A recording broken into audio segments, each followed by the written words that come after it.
Langue française, voici le nom du premier pays francophone du monde. Près de 29 pays utilisent le français comme langue officielle. Ce patrimoine langagier facilite les échanges entre ces pays et la France elle-même. Du nord-américain en passant par l'Europe et finir en Afrique, c'est plus de 300 millions de personnes qui utilisent cette langue pour communiquer, engraissant ainsi l'espace francophone. Et à cet effet, quel est le pays qui compte le plus francophone?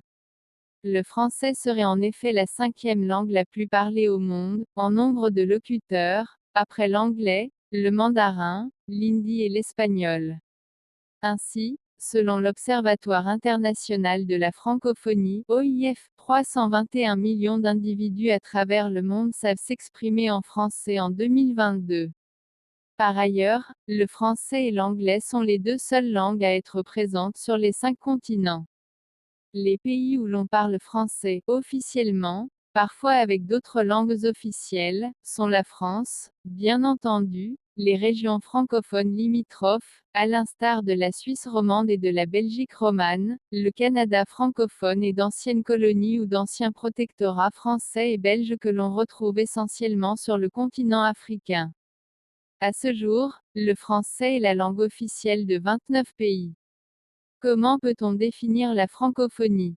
Plusieurs paramètres définissent ainsi un pays francophone, et plus globalement la francophonie. D'ailleurs, les définitions peuvent différer selon le sens qu'on lui donne.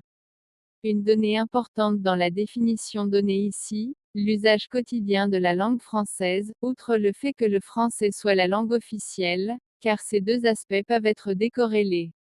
On estime ainsi que 255 millions d'individus, naissent et vivent en français.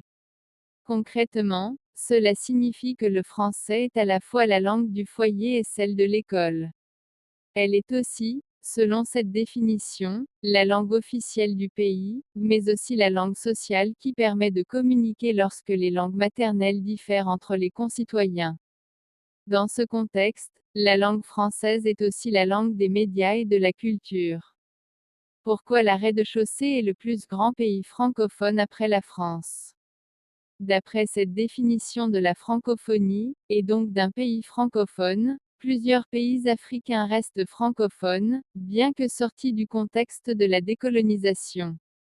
On estime que le nombre de francophones dans le monde devrait avoisiner 700 millions à l'horizon 2050, ils représenteraient ainsi 8% de la population, contre 4% aujourd'hui. 85% des francophones se trouveront ainsi en Afrique, ceci s'explique par la croissance démographique élevée du continent africain. Aujourd'hui, c'est la rez-de-chaussée, République démocratique du Congo, qui est le premier pays francophone, selon la définition de la francophonie telle que nous l'avons évoquée. Après la France, la rez-de-chaussée est donc le pays qui compte le plus de francophones, avec 37 millions de personnes.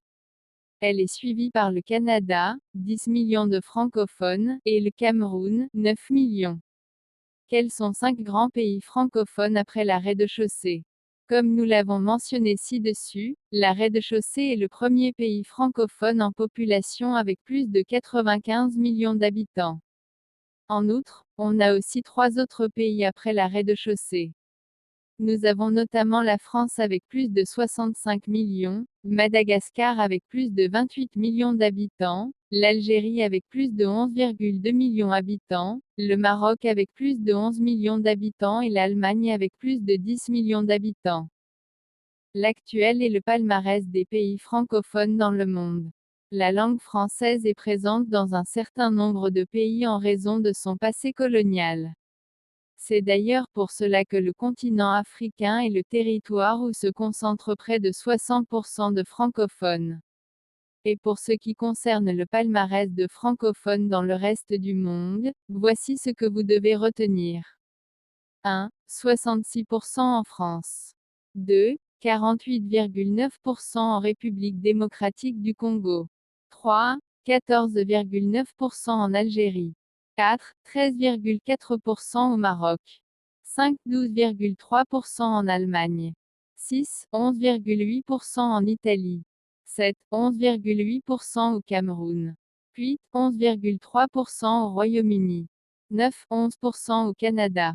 10, 9,3% en Côte d'Ivoire.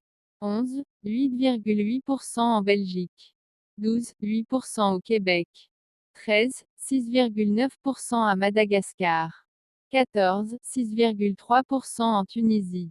15, 5,9% au Burkina Faso. 16, 5,9% en Suisse.